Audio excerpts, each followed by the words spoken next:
Welcome back to part 2 of building a 2-acre pond in our plot of land in Kentucky.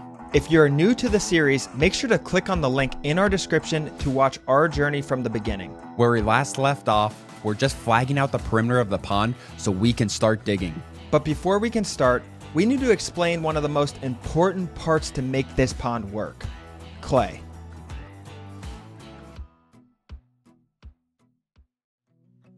Clay is the material we're using to line the bottom of the pond to collect all the water we'll get from runoff over the next several months. Without it, the water would be absorbed back into the soil, wasting all of our efforts to collect it. So when our contractor was flagging, he brought out an excavator to see if we hit gold with clay, or if we just got dirt. We brought the Mini in and we dug a test pit, and the purpose of this test pit here is one thing. Do we have good clay to work with here, or are we going to have to bring it in from somewhere to get it? We wanted to really see the good clay, and after we got down there, we saw it. And it's that good red clay. So this right here, this is going to pack. You get the green-gray looking clay. Yeah. And you see how compact that is? Yeah. That's one run over with one track on an 11,000 pound machine. And it will pack it We're down going to to hold have water. 30, 40,000 pound machines rolling and compacting. Yep. At 6-inch. And this is what lines the pond. And that's what lines the pond. With us definitively finding clay on our land, the big day finally arrived.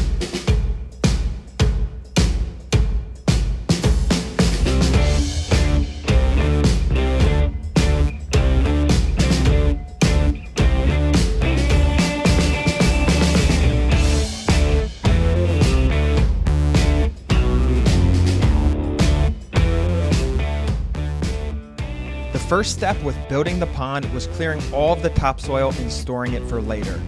Topsoil is not the best for building out the wall and the bowl of the pond, but it's fantastic for siding the perimeter of the pond to help hold the dirt we will place after we're done.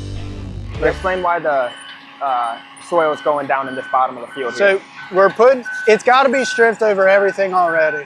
The most cost efficient way when you talk about fuel consumption in a machine that size is pushing downhill. So, it's silly to think about, but it really does make a difference. Yeah. Versus taking that machine and having to push all that dirt up. Got it. With the amount of dirt he's moving at one time with that machine, it's way easier on that machine to go and let gravity start helping it. Yeah, go downhill. Makes sense.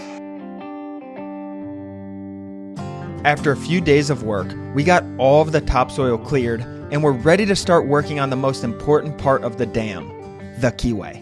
Yeah, so the keyway basically just acts as a lock for the pond dam. So it's just a trench that is deep as the deepest part of the pond, and it just locks the soil in so that any water going to the edges of the dam don't seep out. So it just acts as a lock for the water. To add to that, the keyway is essentially going to be the backbone of the dam, with it being a large clay barrier that rests below the bottom of the pond and is covered by dirt to stop any water from damaging the stability of the wall and causing a catastrophic failure. With that in mind, let's get back to work.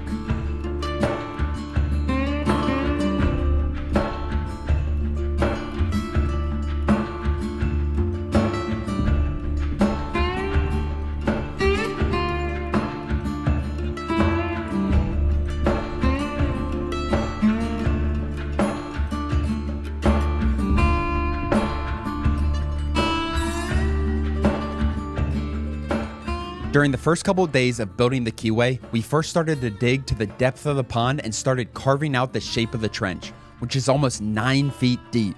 The next day, we got out the excavator to start precisely digging away the trench, taking all the rocks out so the clay could be compacted. Well, that was the plan until disaster struck.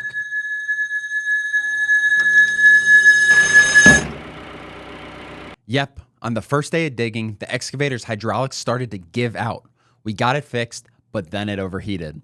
We tried putting antifreeze in it, but it just never started working again, leaving just one loader to be used.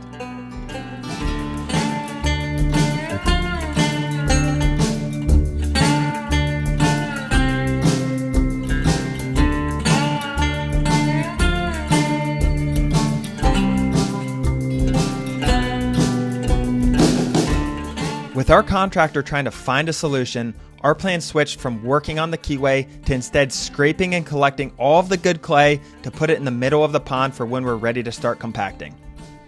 During this process, we found out what kind of clay we're looking for.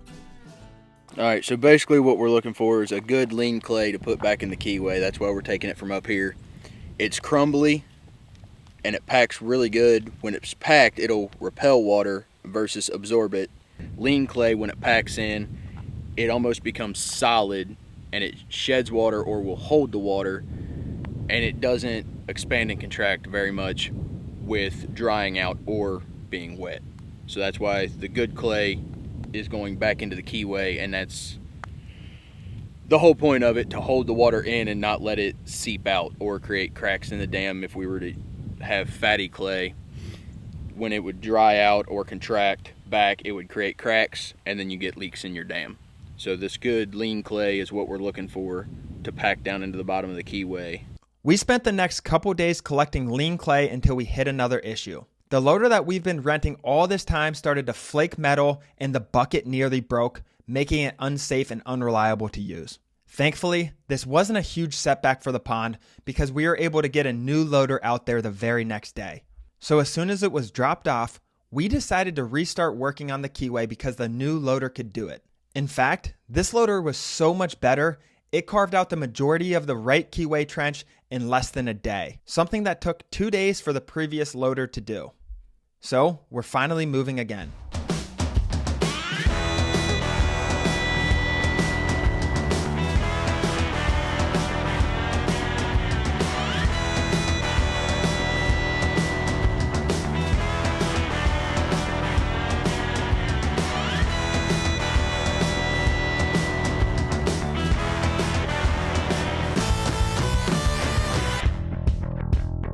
After the last couple days of setbacks, it was nice to finally get some good progress on the pond to finalize the keyway trench. Now this leaves us with compacting and putting clay into the trench.